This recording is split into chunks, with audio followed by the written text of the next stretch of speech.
Plaintiff Heather Powell dated the defendant for 2 years, and they have a daughter together. But she says she's here today to regain control of her life. Heather says the defendant assaulted her throughout the relationship and even choked her in front of their child. So she started hiding money to get out of the relationship. But the defendant stole it, so she's suing. Defendant William Becker denies ever laying a finger on Heather and insists he was found not guilty of all the charges. William claims any money that Heather had belonged to him because he was the only one working, and he's countersuing for stolen property. All rise. This court is now in session. The Honorable Judge Greg Mathis presiding. You may now be seated. Start with you. Thank you for hearing my case today. I just want to take control back of my life. For the past 2 years, me and my daughter have just been under the defendant's thumb the whole time. How long have you all dated, or? Little over 2 years. Starting what year? 07, August Okay. 07. 07, 09? What was wrong with the relationship? Right from the beginning, he was very forthcoming about how he just got out of jail. His ex had brought charges upon him for rape, kidnapping, and beating. I have the paper where it shows his arrest. That's it. And I was found not guilty on all charges. Okay. But he told you? Yeah, he was acquitted, and I gave him the benefit of the doubt. I wasn't part of the marriage. I knew neither of them. Okay. Go ahead. So shortly after that, I got pregnant, and we moved in together, and I thought everything was going to be fine. And shortly, I mean, we're talking weeks, he would go on drinking binges, not come home for days. I had a very hard pregnancy. What did he tell you when he came back? That he got drunk, didn't remember where he woke up. For several days? Yeah. For more than one day? Yes. What do you think? I think he was cheating on me the whole time. I mean, any woman would think when their boyfriend isn't coming home for days, they're not out drinking at the bar. It's not the only alternative. That's right. That's what people do when they're on crack or crystal meth, too. Right. They disappear for days at a time. Right. Okay. Go ahead. I felt like I was sleeping with the enemy. Like, I believed his lies and always gave him the benefit of the doubt. Why do you believe he was the enemy? Because it was repeatedly over and over again after counseling and church and him saying he was going to change. Counseling for what? We tried couples therapy before the baby was born because constant fighting. Did he beat you? Let's get to that. You showed me this for a reason. Yes. Did he assault you? Yes. When? There were many occasions. How often? There's probably about 4 or 5 incidences where he put his hands on me. Over the course of 2 years? Yes. Sir, you a woman beater? No, sir. I was found not guilty with my ex-wife, and the day she's going to be alluding to, I'm the one that called the cops. Police were called regarding an assault. Police were called regarding my stolen property. You've never assaulted her or been arrested for assaulting her? No, sir. Never. Okay. Is that true? No, it is not. I have a police report from the cops being called out there that day. And it indicates that he was arrested for assaulting you for domestic violence and threatening to kill me. He Sir, I threatened was to kill found me. not guilty on that also. No, but you said it never happened. You say you were never arrested for it. Now you're telling me you were found not. What? I meant I was found No, not you guilty. didn't. I was arrested meant nothing. for it. I asked you 3 times, and each of the times you told me no, you were never arrested for assaulting her. Now when she produces a police report, you change your story. I did not beat That's her. a typical woman beater. Don't care if you got acquitted. A lot of people get acquitted of crimes they committed. You didn't have any injuries? I did. There were visible marks on my neck where he was choking me. The next day I also went to the... Grabbed her around the throat, pulled her to the ground by her hair, also hit her in the head with a laptop computer. Victim does have visible injuries on her neck. How did you lose that case? How did the prosecutor lose that? Visible injuries. Right. I'm still devastated. It was like taking a walk of shame out of that courtroom that day. Did you show up? Yes. And you testified? Yes. So did the police officer and the ER nurse. Go ahead. Stolen money. That day in question, we got into an altercation and I started... How did that begin?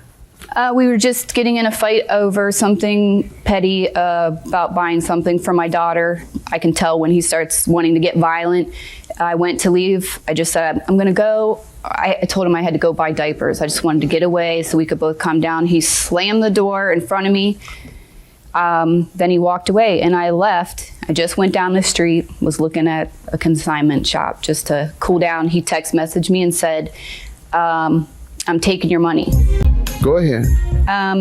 I had been keeping in this safe money and documenting every time that he had laid his hands on me, every time that the cops were called. How much money? There was $5,000 in there. Why didn't you have it in a bank? I was trying to work on my credit, and creditors constantly went in and were taking my money. Your safe was going to approve some credit? I don't understand. Well, no, I can't put it in the bank because creditors would come in there and wipe my account out. Okay, so you owed money. Yeah, and I was trying to work it out. But Gotcha. I was saving my grant money from going to school to leave him, and I was trying to get a good sum of money up to leave him. Okay, so it was there. He said, I'm taking your money, and then what? I came home, and I just tried to keep the peace. I didn't fight for the money. I didn't try to find it. He called the cops because of his pool stick was missing. He wanted his pool stick back. So that's why the cops were originally called that day. Mm-hmm. They kind of made him look like an idiot. When he called? Yeah, because the cops said, did you really call me out here for a pool stick? It's common property. You both know that, period. Pool stick. Go ahead. So the cop left and he said, you're going to regret doing that because when you really need them, they're not going to come here now. So we just got in an altercation with him, choking me while I was holding my daughter. And the police came back? They never left. They were down on the street talking. Another cop had came and they're just out there talking. Talking to each other? Yes. And you were in there getting beaten down? In the basement. He ran upstairs, which I thought he was going to get a knife. I really thought I was going to die. I ran up and past him and got to the front door and screamed for them to come back up. They came back up, and then what happened? Up, and immediately I said, he's trying to kill me.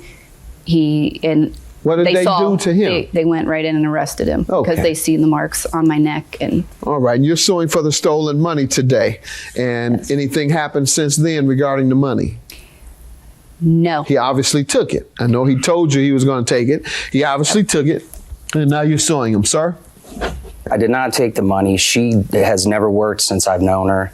I'm the only one that had a job. I would give her money every day to live on because she gets a disability check, and with her bills and car payments, she only had, I think, $30 or $40 left over for the month. So I didn't want to have her stay home and not be able to leave the house. All right. She says that she had the money from her student loan? Yes, I have documentation. You had saved? Yes. You have evidence of that? Of the money the checks, or that I put it in? No, of the grant monies from the school. Yes. All right, sir. She says that's where she received it from. Do you know of her receiving any monies from school? Yes, sir. Yes, I did. And to your understanding, how much was it? I let her handle the finances, like I said. I would give her... So you don't know? No. And do you know what she did with it? No. Okay, so she could have very well put it in the safe. You're countersuing for $723 for stolen property? Yes, sir. The night I was arrested, my pool sticks were at my house, and the next day they were not when I got back. Pool sticks? Yes, that's the stolen property. You came back from being arrested and your pool sticks were gone? Yes, sir. And you believe she took them? Yes, with all my heart. Okay. I know she was the only one in the house. You I know do have a heart after all this whooping on this woman? I have receipts right here that showed that I purchased, or they were purchased for me before I even met her. All right. How did she steal it? She took it. Okay, good enough. Did you take it? No, he all right, wasn't good allowed. enough. He says yes without any explanation. You say no. That's all I need. She says she didn't, and just because she was in the house doesn't mean she did. You want to speak, sir? Yes, sir. Come on up. State your name. My name is Peter Lanquist. I'm Heather's ex-husband. Ex? How did you become an ex and then become friendly enough to come and testify? I was in the Marines, and when I came back from my second tour in Iraq, Heather and I tried to work it out. I was not at that time ready to get myself help.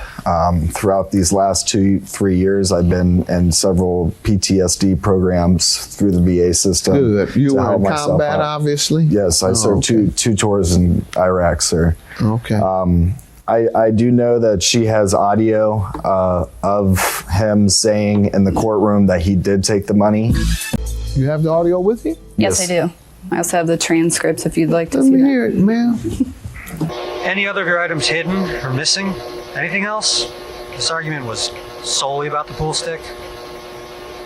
At first, yeah. No, I hid our safe, which contained our money, because I didn't know what she was capable of. Why did you feel that that action was necessary? Just because she's a little unstable. Okay, you can stop it. Yeah, I did hear him say I hid the safe. And hiding the safe is pretty much appropriating it for your own use. If someone, whether it's hers and or yours, is prohibited access to their things, that is at the very least conversion, meaning you convert someone else's items to your own use or possession, and at the most larceny. Judgment for the plaintiff, $4,400. I believe based on his admission that he hid the safe, that he took the money, and the counterclaim of stolen property for the pool sticks, I am going to dismiss. Sir, if she'd have stolen your pool sticks, she'd have beat you over the head with them. Have a good day. Judgment for the plaintiff. You know, I don't want anything to do with Heather. I just want to be able to see my daughter again, which I'm in the process of filing an appeal as we speak. For the next 5 years, we're going to be safe and away from him, unless he tries to fight to see her, but we have at least 5 years.